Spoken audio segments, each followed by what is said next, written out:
আমরা এই কথাই বলছি, সমাজকে শান্তিপূর্ণ করতে হলে ইসলামের সুশীতল ছায়াতলে আসতে হবে, না হলে এই সমাজ কখনোই শান্তিপূর্ণ হবে না। কথা এই পর্যন্তই আমি শেষ করে দিলাম। আল্লাহ রাব্বুল আলামিন বলছেন, ওয়ামান ইয়াকফুর বিল ঈমান ফাকাদ হাবিতা আমালুহু ওয়া হুয়া ফিল আখিরাতি মিনাল খাসিরিন। তার আগে একটা কথা বলি,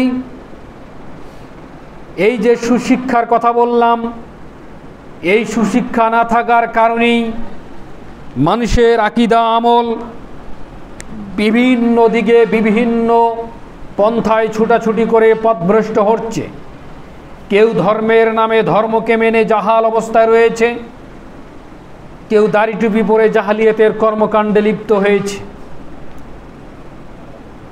কেউ ধর্মের নাম নিয়ে মাজার পূজা করছে, কেউ ধর্মের নাম নিয়ে তাবিজের ব্যবসা করছে, কেউ ধর্মের নাম নিয়ে মানুষকে হত্যা করছে, কেউ ধর্মের নাম নিয়েই মুতাবিবাহ জায়েজ করেছে, কেউ ধর্মের নাম নিয়েই আপনার রাষ্ট্র ক্ষমতায় যাওয়ার জন্য আব্রাহাম লিঙ্কনের গণতন্ত্রের পদ্ধতিকে তারা মেনে নিয়েছে। সবগুলোর মূল পুঁজি, মূল হুতা হচ্ছে একমাত্র হচ্ছে ইসলাম। ইসলামকে পুঁজি করেই তারা এই ধরনের কাজ ছোটাছুটি করছে। কিন্তু একমাত্র জমিনের উপরে আল্লাহ রাব্বুল আলামিনের রহমতে আহলুল হাদিস এবং সালাফিগণেই একমাত্র কোরআন এবং হাদিসের উপরে টেকসই করে টিকিয়ে থেকে তারা মধ্যপন্থা অবলম্বন করে আজ পর্যন্ত বিজয়ী অবস্থায় রয়েছে। ইনশাল্লাহ কিয়ামত পর্যন্ত, কিয়ামতের দিনও ওই অবস্থায় উঠবে ইনশাল্লাহ, এটাই আমরা বিশ্বাসী। এরা বাইরে যাবে না। আকীদা হলো মুসলিম জীবনের মূল ভিত্তি। ইসলামের বিধিবিধান সংক্রান্ত বিষয় দৃঢ় বিশ্বাসী সফলতা ব্যর্থতার মূল চাবিকাঠি।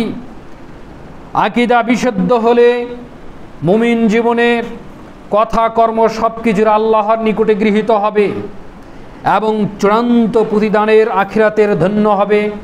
প্রতিদানের দিনে আখিরাতের দিন তারা ধন্য হবে। পক্ষান্তরে আকীদায় যদি সামান্যতম ত্রুটি থাকে তাহলে আল্লাহর শানে কোনো কিছুই গৃহীত হবে না। ফলে পরলৌকিক জীবন চরমভাবে বিপর্যয় হতে পারে, হবে। তাছাড়া আকীদার কারণে পার্থিব জীবনেও নেমে আসবে নানা রকম বিপর্যয়, ফিতনা, নানা রকম পথ পন্থা আপনার জীবনে নেমে আসবে। আল্লাহ সুবহানাহু ওয়া তাআলা বলছেন, ওয়ামান ইয়াকফুর বিল ঈমান ফাকাদ হাবিতা আমালুহু ওয়া হুয়া ফিল আখিরাতি মিনাল খাসিরিন। যে বিশ্বাসের সাথে কুফরি করবে, যে তার বিশ্বাসের সাথে আকীদার সাথে কুফরি করবে, তার আমল ধ্বংস হয়ে যাবে, সে পরকালে ক্ষতিগ্রস্তদের অন্তর্ভুক্ত হবে। সূরা মাইদায় আল্লাহ সুবহানাহু ওয়া তাআলা সে কথাই বলছেন। এই আয়াতের, উক্ত আয়াতের আলোকে শেখ বিন বাস রাহিমাহুল্লাহ বলছেন, শরঈ বিধিবিধান তথা কোরআন সুন্নাহ দ্বারা প্রমাণিত হয়েছে যে যাবতীয় আমল ও কথা তখনই কেবল বিশুদ্ধ হয় এবং আল্লাহর নিকট গৃহীত হয় যখন তা বিশুদ্ধ আকীদার মাধ্যমে উচ্চারিত হয়। আর যদি আকীদা বিশুদ্ধ না হয় তবে আমল বিশুদ্ধ না হয় তবে আমল কথা সব কিছুই বাতিল বলে গণ্য হবে। তার কোনো কথাই গ্রহণযোগ্য হবে না, না ইহকালে না পরকালে। কথাটা খুব ভালো করে মনে রাখবেন। যারা বিশ্বাসের জঙ্গে কুফরি করেছে, যে কেন বিশ্বাসের সঙ্গে কুফরি করলেন, কেন করবেন? মুহাম্মদ সাল্লাল্লাহু আলাইহি ওয়াসাল্লাম কি বিশ্বাস রাখতেন, কি আকীদা ধারণ করতেন? সাহাবা রাদিয়াল্লাহু তাআলা আনহু কি বিশ্বাস স্থাপন করতেন, তারা কি বিশ্বাসের উপরে চলতেন? তাবেঈগণ কোন বিশ্বাসের উপরে চলতেন, তাবেঈগণ কোন বিশ্বাসের উপরে চলতেন? এবং সালফে সালেহিন মুহাদ্দিসগণ কোন পথের উপরে চলতেন? সেই পথ বাদ দিয়ে আপনি মানুষের তৈরি করা বিশ্বাস নিচ্ছেন, মানুষের তৈরি করা বুঝ জ্ঞান নিচ্ছেন, নিয়ে কোরআন সুন্নাহর বাইরে গিয়ে কর্মকাণ্ড করছেন। তখনই তো আপনি আল্লাহর নবীর বিশ্বাস, সাহাবীগণের বিশ্বাস, তাবেঈগণের বিশ্বাসের সাথে আপনি কুফরি করছেন। আপনি ওই বিশ্বাসটা স্বীকৃতি দিয়ে আপনি ওর উপরে চলছেন না, তখন তো আপনি বিশ্বাসের সঙ্গে কুফরি করছেন। অথচ আল্লাহ বলছেন, ফামান ইয়াকফুর বিল ঈমান, যে ব্যক্তি বিশ্বাসের সঙ্গে কুফরি করবে তার আমল বিনষ্ট হয়ে যাবে, ধ্বংস হয়ে যাবে। একথা আল্লাহ রাব্বুল আলামিন বলছেন। সে পরকালে ক্ষতিগ্রস্তর অন্তর্ভুক্ত হবে। পরকালে ক্ষতিগ্রস্তর অন্তর্ভুক্ত হবে বলতে এখানে জাহান্নামকে বোঝানো হয়েছে, এখানে অন্য কোনো ক্ষতির জায়গা আর নেই। অতএব আকীদা অত্যন্ত সূক্ষ্ম, সর্বাধিক গুরুত্বপূর্ণ বিষয়, এটা মাথায় রাখতে হবে। অথচ এ ব্যাপারে অধিকাংশ লোকেই উদাসীন, একেবারে উদাসীনভাবে চলে। মুসলিম উম্মার বিভক্তি, বিভ্রান্তি, বিপর্যয়ের অন্যতম প্রধান কারণ বিভক্তি এবং বিপর্যয়ের প্রধান কারণ হচ্ছে, অন্যতম প্রধান কারণ হচ্ছে যে আকীদা, প্রধান কারণ হলো আকীদা। এই জন্য বলা হয় বিশুদ্ধ আকীদা দ্বীন ইসলামের মূল এবং মুসলিম মিল্লাতের সুদৃঢ় ভিত্তি। এটা মাথায় রাখবেন। বিশুদ্ধ আকীদার মানদণ্ডে আহলে হাদিসগণদের আকীদাই নির্ভেজাল ও সার্বিক বিশুদ্ধ, বলি আলহামদুলিল্লাহ। কথা বুঝতে পারছেন? নিম্নে কিছু আলোচনা করা যাবে আহলে হাদিসদের আকীদা এবং চরমপন্থী খারিজিদের আকীদা কি। আহলে হাদিসদের আকীদার সাথে চরমপন্থী খারিজিদের আকীদার পার্থক্যের কয়েকটি মৌলিক দিক তুলে ধরবো ইনশাআল্লাহ। আল্লাহ রাব্বুল আলামিন যেন সেই তৌফিক দান করেন। সকলে বলে আল্লাহুম্মা আমিন। খারিজিদের আকীদা হলো হৃদয়ে বিশ্বাস, মুখে স্বীকৃতি ও কর্মে বাস্তবায়ন, তিনটি বিষয়ে তাদের মূল অবিচ্ছিন্ন অংশ। এখানে তিনটা বিষয়ে তাদের মূল, কিন্তু এই জন্য তারা কাবিরা গুনাহগার ব্যক্তিকে ঈমানহীন কাফের মনে করে। কাবিরা গুনাহগার যারা করেছে, যারা পাপে লিপ্ত হয়েছে, যারা জেনায় লিপ্ত হয়েছে ভুলবশতে, বা মানুষ করতেই পারে, মানুষ সুদ খেয়েছে বা ঘুষ খেয়েছে বা দিয়েছে, এগুলো কাবিরা গুনাহ। তাদের কাছে এই কাবিরা গুনাহগার হচ্ছে মুসলিম নয়, কাফের। কথাটা মনে রাখবেন। পক্ষান্তরে আহলে হাদিসগণের আকীদা হলো হৃদয়ে বিশ্বাস, মুখে স্বীকৃতি প্রদান, এই দুটি মূল, আর আমল তার শাখা। এই জন্য তাদের মধ্যে কেউ কাবিরা গুনাহগার করলে তার ঈমান হ্রাসপ্রাপ্ত হয়, কিন্তু কাফের হয়ে যায় না। মুখে অন্তরের বিশ্বাস, মুখের স্বীকৃতি, আর কর্ম হচ্ছে শাখা। সুদ যে খাচ্ছেন এটা কর্ম না, কর্ম নয় বলেন তো? এটা কর্ম, এটা বড় থেকে বড় ধরনের পাপ। হৃদয় আপনার বলছেন যারা সুদ গ্রহণ করে দেয় তারা ঠিকই জানে এটা পাপ, তারা ঠিকই জানে এটা অপরাধ, তাহলে হৃদয় তার কিন্তু চাচ্ছে না এটা করতে। মুখে স্বীকৃতিও দিচ্ছে, সুদখোর স্বীকৃতি দিচ্ছে যে এটা পাপ, এটা অপরাধ, কিন্তু তার কর্ম কি? তার কর্ম খারাপ। আহলে হাদিসদের আকীদা হচ্ছে হৃদয়ে বিশ্বাস স্থাপন করা, মুখে স্বীকৃতি প্রদান করা। হৃদয়ে বিশ্বাস করব আল্লাহ যা নাজিল করেছেন এবং এটা অপরাধ, এটা হৃদয়ে বিশ্বাস, মুখে আমরা সাক্ষ্য প্রদান করব। কালেমা হৃদয়ে বিশ্বাস করতে হয়, মুখে স্বীকৃতি প্রদান করতে হয়। আর আমল হচ্ছে শাখা, আমল কম বেশি হতে পারে, কেউ আমল বেশি করবে, কেউ আমল কম করবে, এটাই হচ্ছে কথা। তাতে ঈমানের হ্রাসপ্রাপ্ত হয়, কিন্তু কাফের হয়ে যায় না, ঈমান কমে যায়। এই জন্য আল্লাহ রাব্বুল আলামিন ওটা সূরা আনামের সম্ভবত 2 নম্বর আয়াতে বলছে, যখন কোনো মুমিন বা মুসলিম কোরআন তেলাওয়াত করে তখন তাদের ঈমানটা বেড়ে যায়, যখন কোরআন তেলাওয়াত করে না তখন তাদের ঈমানটা কমে যায়। তাহলে ঈমান কম বেশি হয় কে বলছে? আল্লাহ রাব্বুল আলামিন কোরআনুল কারীমের ভিতরে বলছেন। চরমপন্থীদের মতে ঈমানের হ্রাস বৃদ্ধি নেই, কোনো কম বেশি হয় না, এটা চরমপন্থীদের আকীদা। পক্ষান্তরে আহলে হাদিসগণদের আকীদা হলো সৎ আমলের মাধ্যমে ঈমান বৃদ্ধিপ্রাপ্ত হয় এবং পাপ কার্যের মাধ্যমে ঈমান কমে যায়।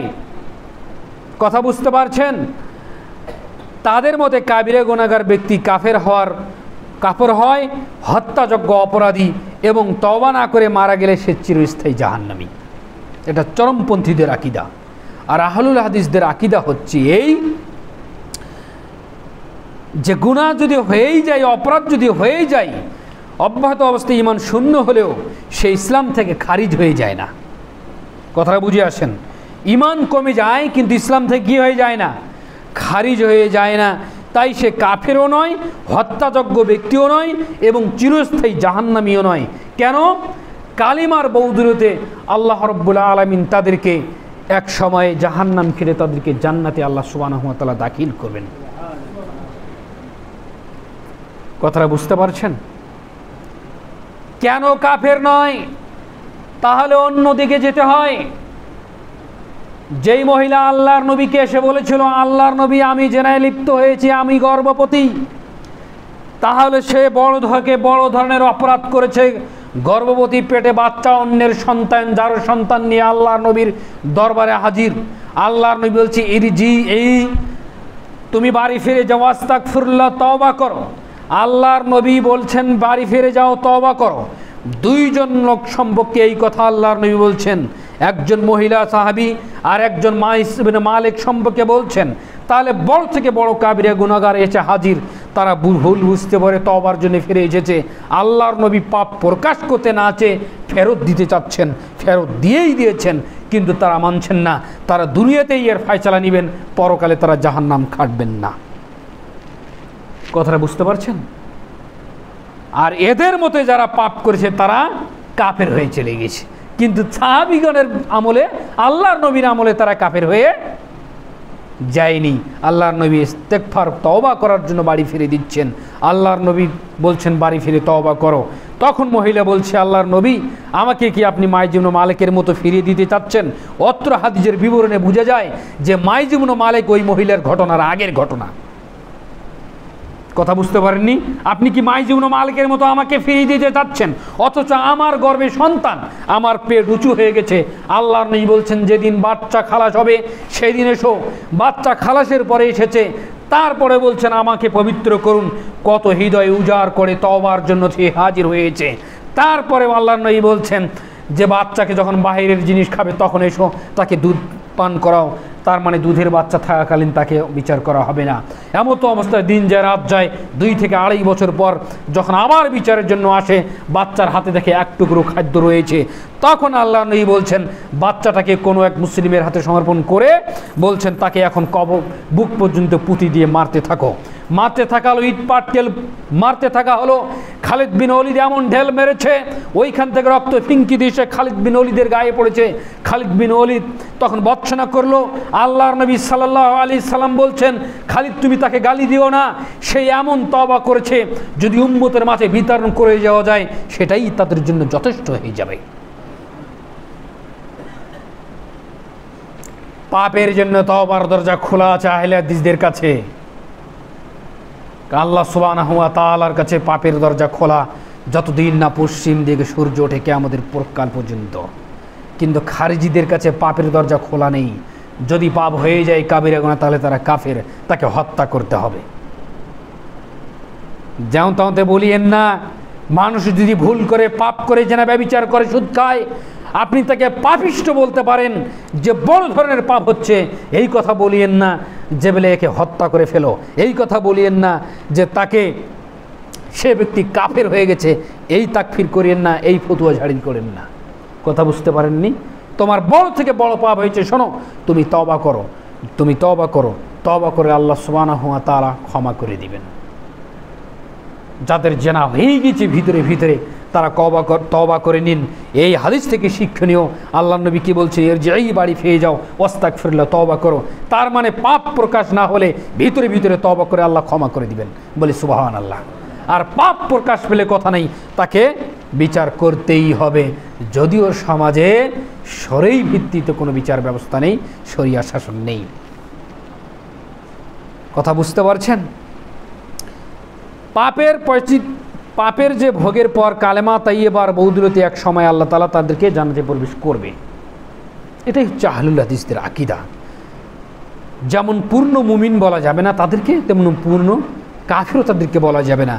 এই কথা বলতে গিয়ে আমাদেরকে আকীদার শিক্ষা দিতে গিয়ে বলেছিলেন, রাজশাহী নওদাপাড়ার আলেমগণ আমাদেরকে বলেন যে শোনো, একটা গাছ যদি মরুভূখণ্ডে দেখছেন যে পাতা ঝরে পড়ে মরে গিয়েছে এবং কি তার গায়ের যে চামড়া আছে সেটাও নেই, আপনি গায়েরটা হাত দিয়ে বুঝতেছেন যে এই গাছটা কিসের, চেনার কোনো অবকাশ নেই।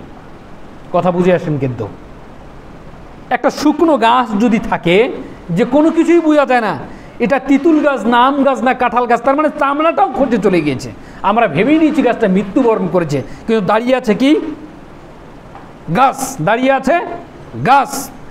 তো বলছেন যে ওই গাছের নিচে পানি ঢালো, পানি ঢালার পর যদি আল্লাহর রহমত হয় ওখান থেকে সতেজভাবে তার শাখা প্রশাখা বেরিয়ে আসবে। আর যখন শাখা প্রশাখা বেরিয়ে আসবে তখন তাকে বোঝা যাবে গাছটি কি গাছ, ওটা আম গাছ বা কাঁঠাল গাছ বা তিতুল গাছ। শাখা প্রশাখা বের হলেই তো টের পাবেন যে গাছটার পরিচয় পাওয়া যাবে। একজন মানুষ যখন অপরাধ করতে করতে করতে করতে তার আত্মাটা মৃত্যুবরণ করে দিয়েছে, সে মানুষ নিজের পরিচয়টাও নেই যে এত নোংরা শ্রেণীর মানুষ, কিন্তু যার গোড়ায় পানি ঢালেন মানে দাওয়াত চালিয়ে দিয়ে, তাদেরকে কোরআনের দিজের কথা বলে, তাদেরকে জান্নাতের আশা দেখিয়ে, তাদেরকে জাহান্নামের ভয় দেখিয়ে, এই ইসলামের পানি ঢেলে ঢেলে যখন তার হৃদয়টা পরিষ্কার হয়ে যাবে, কলবটা পরিষ্কার হয়ে যাবে, তখন তাদের ভিতর নূর আল্লাহ ঢেলে দিবেন। আপনি যখন এই পানি ঢালতে এসেছেন, আল্লাহর পক্ষ থেকে যখন রেজাল্ট আসবে তখন দেখবেন তার শাখা প্রশাখা বের হবে। তখন নিজেকে পরিচয়টা দিবে, আমি একজন মানুষ, আমি একজন মুসলিম, আমার একজন স্রষ্টা রয়েছে, আমি এখন আল্লাহর ইবাদতে লিপ্ত হব, আমি এখন তওবায় লিপ্ত হব। তখন ওই ব্যক্তিরা জান্নাতের দিকে অগ্রগামী হবে।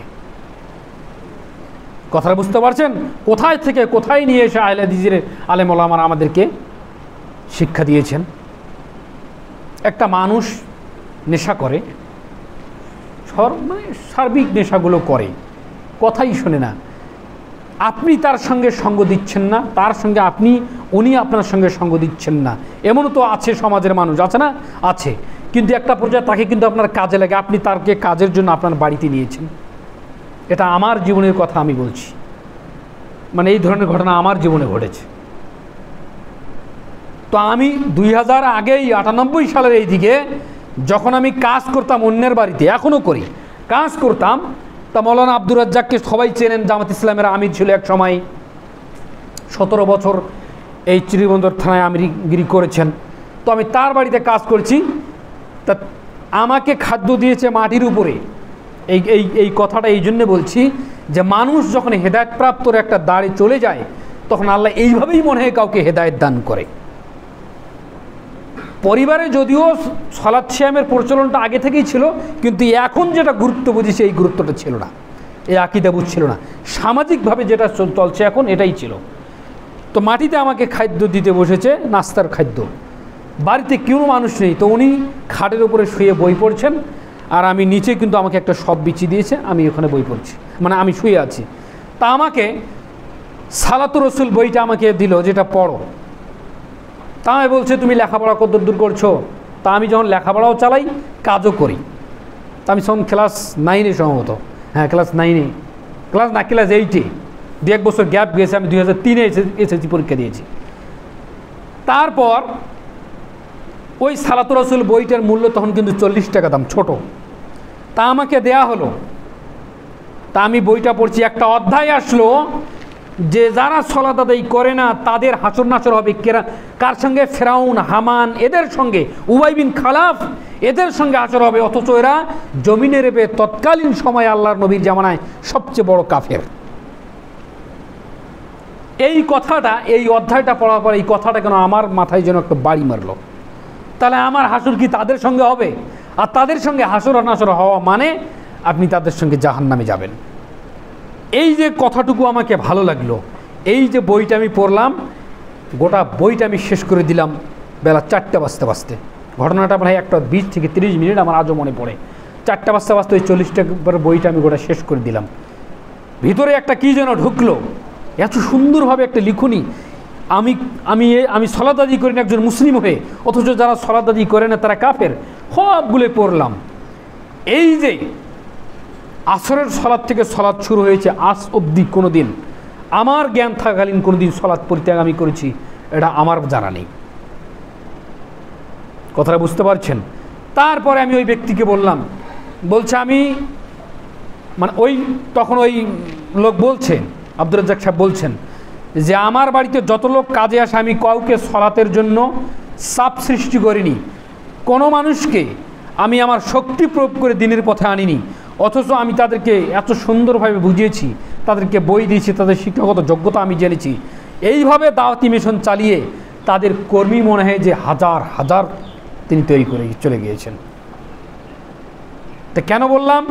যে একটা মানুষ যখন নিকৃষ্টতম আচার আচরণ হয়, অবশ্যই মানুষটার সাথে আপনি কোনো না কোনো কারণবশত সঙ্গ হয় বা আপনি কাজ করান তাকে, অথবা আপনি কোনো না কোনো কাজে তাকে ব্যবহার করেন, অথবা তার সঙ্গে কোনো না কোনো সম্পর্ক রয়েছে, এইটুকু কাজে লাগিয়ে আপনি দিনের দাওয়াতটা অন্তত দেন। হেদায়েতের মালিক আল্লাহ, কিন্তু যদি হেদায়েত হয়ে যায় তাহলে মরুভূখণ্ডে একটা লাল উট কুরবানি দিলে যে সব আল্লাহ সুবহানাহু ওয়া তাআলা দেয়, সেই সবটা আল্লাহ সুবহানাহু ওয়া তাআলা আপনার আমলনামায় আল্লাহ তাআলা লিপিবদ্ধ করে দিবেন। এটা শুধু মনে রাখবেন। এই জন্য যার যেখানে কাজে, অনেকেই বলে আপনার সঙ্গে অনেক লোকজন কাজ করে, অনেকেই বেনামাজি, অনেকেই অশ্লীল ভাষা প্রয়োগ করে। হ্যাঁ করে, কিন্তু দাওয়াতের সিস্টেমটা তা নয়। মানুষকে কর্কশভাষী হয়েই হোক, আর হুট করে একটা কথা বললেন, এভাবে মানুষ আসবে না। যখন আপনি তার সঙ্গে উঠা বসা করতে করতে করতে দেখছেন যে 2-4 দিন যাচ্ছেন, তার সঙ্গে মিশুক হবেন, তাকে বলবেন এটা অপরাধ। বাম হাতে পানি খাচ্ছেন, এটা অপরাধ, আপনি ডান হাতে খান। বাম হাতে শয়তানে খায়, বুঝাবেন যখন, তখন অটোমেটিকলি আমি শয়তান, তা আমি বাম হাতে খাবো। এই বিষয়গুলো যখন আপনি আস্তে আস্তে কনভার্ট করবেন, তখন দেখবেন তার মাথায় একটা বিদ্যা, একটা শিক্ষা, একটা ভয় ঢুকবে। তখন দেখবেন আল্লাহ সুবহানাহু ওয়া তাআলার পথের দিকে তারা অগ্রগামী হবে। এইভাবে দাওয়াতি কাজগুলো চালান। আর বক্তৃতার মাধ্যমে তো দেখলাম যুগের পর যুগ ধরে কোনো মাহফিলে আপনি দেখবেন হাজার হাজার লোক পড়ে আছে, হেদায়েতের সংখ্যা খুব কম। ওই স্বভাব মাহফিল থেকে বেরিয়ে এসেই বিড়ির দোকানে বিড়িটা নিয়ে এটে ধরে ফেলাইছে। ব্যক্তিগতভাবে দাওয়াত না চালালে দাওয়াতি কাজ হয় না। আমি দেখছি তো, জুমার খুতবায় দিচ্ছি, এটা একটা রুলস, এটা একটা নিয়ম নীতি, এই জন্যই দিচ্ছি। এখানে খুব কম মানুষ দেখবেন যে হেদায়েত হয়, তবুও দিতে হবে, হচ্ছে দুই একজন, কিন্তু দেখবেন গুরুত্ব দেয় না। কেন দেয় না জানেন? প্রতি জুমায় তো শুনতে থাকি, মানে এটার কোনো একটা গুরুত্বহীন জিনিস। কিন্তু যখন দেখবেন যে কার সঙ্গে সঙ্গ দিচ্ছেন, সঙ্গ দেওয়ার পর যখন আপনি তাকে ইসলামের নূরটা ঢেলে দিবেন, তখন কিন্তু তার ভিতরে একটা ভয়ভীতি ঢুকবে। শুধু এইটুকু মনে রাখবেন। যাই হোক, আল্লাহ সুবহানাহু ওয়া তাআলা যেন আমাদেরকে চরমপন্থী না করেন, আমরা যেন কাউকে কাফের ফতুয়া হুট করে তাড়াতাড়ি না দেই, কোরআন সুন্নাহর যতটুকু দাবি ততটুকুর বাহিরে যেন আমরা না যাই, এবং আমরা কোরআন সুন্নাহর অনুকূলেই যেন আমরা মানুষকে দাওয়াতি কাজ চালাতে পারি, মানুষকে যেন ওই পথেই ডাকতে পারি। আল্লাহ সুবহানাহু ওয়া তাআলা সেই তৌফিক দান করুন। সকলে বলে আল্লাহুম্মা আমিন। সামনের সপ্তাহে আরও আলোচনা হবে ইনশাআল্লাহ, আপনারা আসবেন। এবং প্রত্যেকটা পরিবার, এই যে একটা আয়াত যে কু আনফুসাকুম, এই আয়াতটা কাজে লাগান। মানুষকে দাওয়াত না দিতে পারলেও, এই যদি অক্ষমতাও হন, তাহলে পরিবারের মধ্যে অন্ততপক্ষে দাওয়াত দেওয়ার ক্ষমতাটুকু আপনার আছে না? এটা আছে। আপনার স্ত্রী, সন্তান, মেয়ে, ছেলে সবাইকে অন্তত বলতে পারবেন, শোনো এই আকীদা ধারণ করো, শোনো এই আমল ধারণ করো, শোনো সামাজিকভাবে যেগুলো ইবাদত সেগুলো তোমরা করো, মসজিদে যাওয়া আসা করো, এবং যেগুলো গোপনীয় ইবাদত এগুলো করো, এগুলো করে আল্লাহ সুবহানাহু ওয়া তাআলা খুশি হয়। এইগুলো দাওয়াত আপনি চালাতে পারবেন। ছেলেমেয়ের সঙ্গে তালিমি বৈঠক করবেন সকাল এবং সন্ধ্যায়, যে কোনো এক সময়, প্রতিদিন না হলে একদিন পর না হলে সাপ্তাহিক তালিমি বৈঠক করবেন। ছেলেমেয়েদেরকে নিয়ে বসবেন, আপনি চেয়ারের ওপরে বসবেন না খাটের ওপরে বসবেন, তারা কোথায় বসবে অথবা গোল হয়ে বসবেন, ছেলেমেয়েদেরকে তালিমি বৈঠক দিবেন। নিজের পরিচয়টা তুলে ধরবেন, আমরা মুসলিম, আমাদেরকে আল্লাহ সৃষ্টি করেছেন তার ইবাদত করার জন্য, অতএব আমরা ভুল পথে যেন না যাই, এই ধরনের তালিমি বৈঠক করবেন। হাতে একটা বই থাকবে, সেই বই থেকে আপনি তাদেরকে শিক্ষা দিবেন যে আল্লাহ সুবহানাহু ওয়া তাআলা আমাদেরকে অনর্থক সৃষ্টি করেনি, আমাকে সৃষ্টি করেছেন, আপনাকেও আল্লাহ সৃষ্টি করেছেন। সন্তান, ভাই, ব্রাদার সবাইদেরকে এইভাবে বলবেন। এরপরও যদি তারা পথভ্রষ্ট হয়, সেটা তাদের তাকদীর। নূহ আলাইহিস সালাম কম চেষ্টা করেননি তার ছেলেকে আনার জন্য, হয়নি, সেটা ভিন্ন কথা।